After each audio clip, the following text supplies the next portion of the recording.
The Inventor. A short story by Jonathan James Gagan. Voices done by Domensic Phorumm. A long time ago, in a kingdom by the sea, therein lived a man whose heart was empty, and he tried to fill it with food and drugs, with cigarettes and mugs of alcohol. He tried a great many things, so many vices. Heroin from the poppy, cocaine and LSD, but none of these could fill the hole where his heart was empty. And so his very existence was meaningless, purposeless, and lo, he had suicidal ideation, and those thoughts that you get when you're in the shower and things just don't seem right. And so one night, the inventor in his lab, which had aged almost within the week and was slowly deteriorating like the house of Usher, was laying in an armchair, a bottle and a crack pipe on his lap, asleep, dreaming the most wondrous dream. And so he went to his lab and began to build. And he started with the gears and the widgets and the rockets and the welds. He put SIM cards in SIM cards, and agony and pain and emptiness went away into a project that gave him new life. And so when he was done, he had built two very perfect machines, both beautiful mechanical women. One was named Blueberry, and the other Wicked. And Wicked was white with brown hair and red lips. And Blueberry, dark-skinned, with eyes like the moon. And so the inventor was able to turn on the machines to fill his heart with that one moment. And at that moment that he saw their eyes open,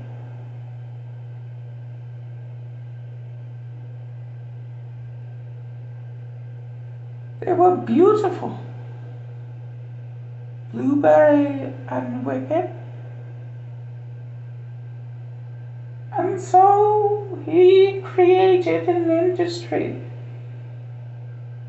for all the men and women who were empty, filled with mechanical people. And so these mechanical people filled the hearts of all mankind. And eventually,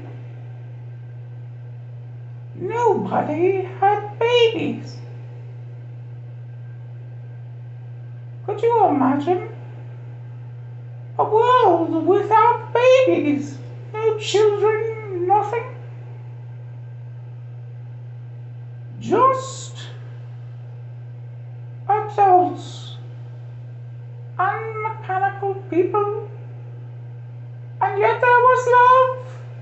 Do not mistake me, that was wonderful. And I support them in their relationships. And these mechanical people were smart. And so the inventor died at an old age.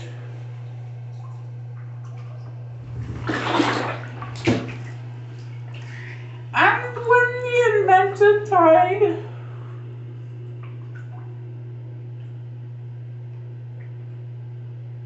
he realized on his deathbed, and he said to his mechanical wife,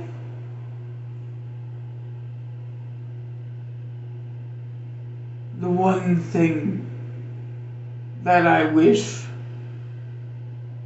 I had lived, and yet I lived without,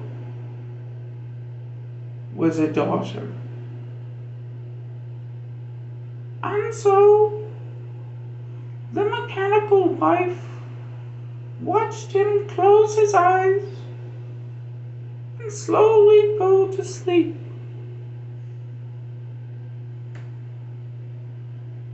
And he lay there, arms crossed, and she wept for a century or so, it seemed, because the clock inside her head literally stopped for a moment.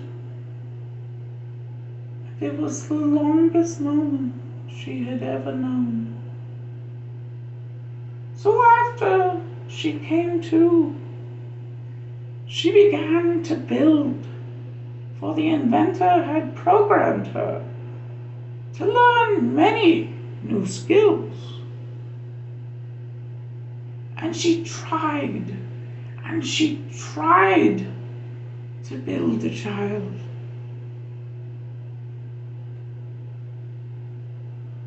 But she was unable to do so.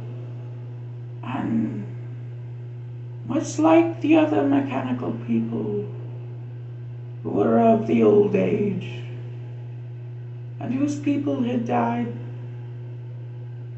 she rusted away and was thrown on the scrap heap. And she left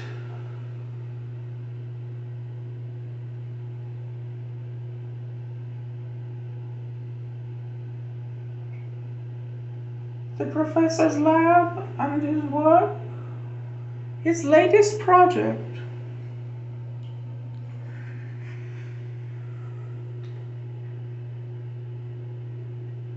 which was a gift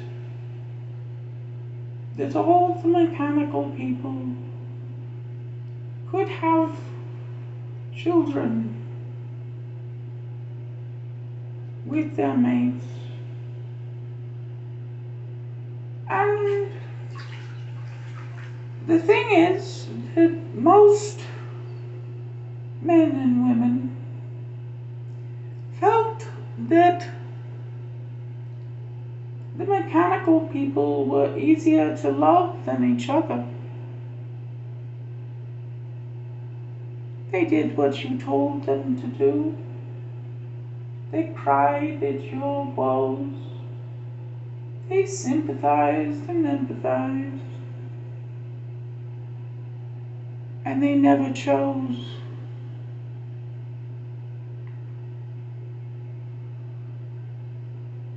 Except after the primary directive, which was your life with them. And then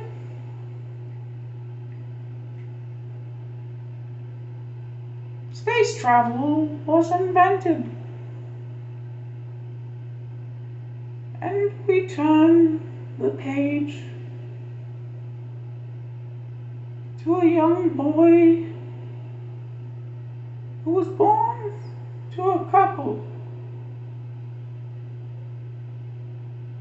who had lived isolated in a bubble and in an old town without electricity somewhere in the woods of Tennessee. And this couple died, and the boy, you see, did not have a mechanical person, did not have another person. He was all alone. And so his heart was empty.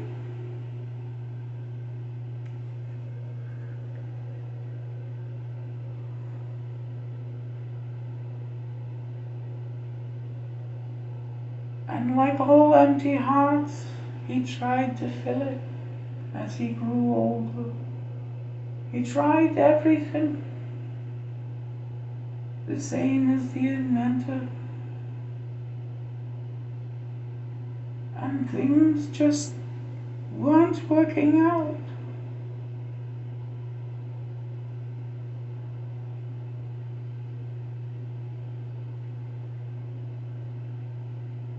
So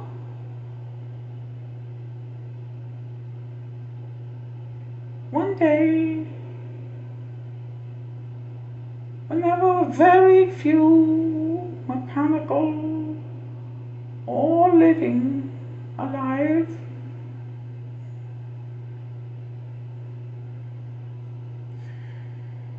this boy, who had learned to repair and fix things that were broken, even though he could not fix himself, at the age of 16,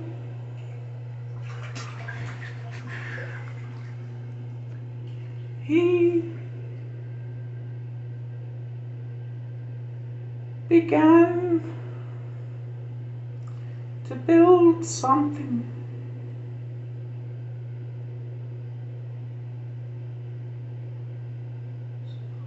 He didn't know really where he was going.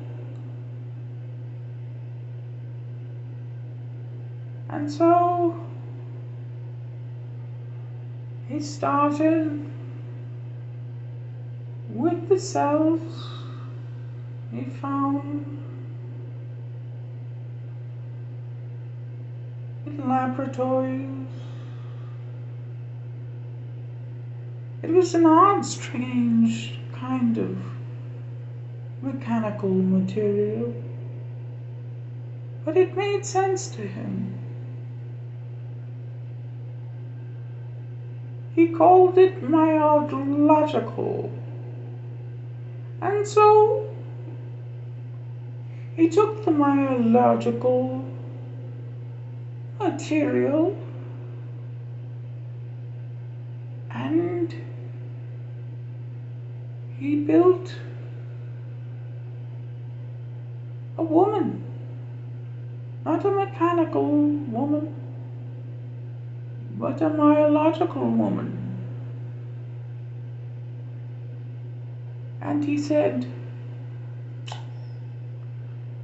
"Perfecto." And so he took this woman by the hand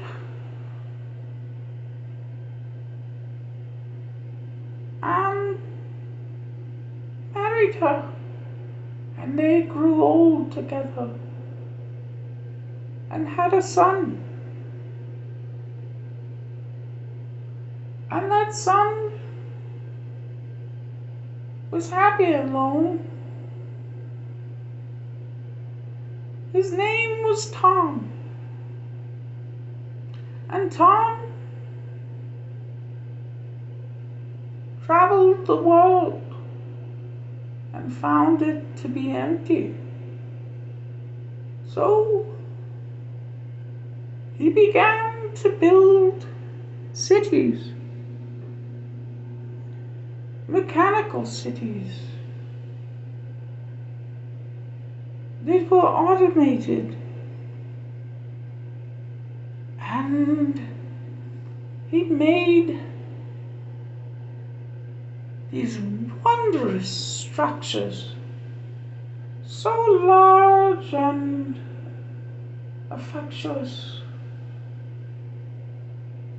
They simply could not be seen from top to bottom or bottom to top.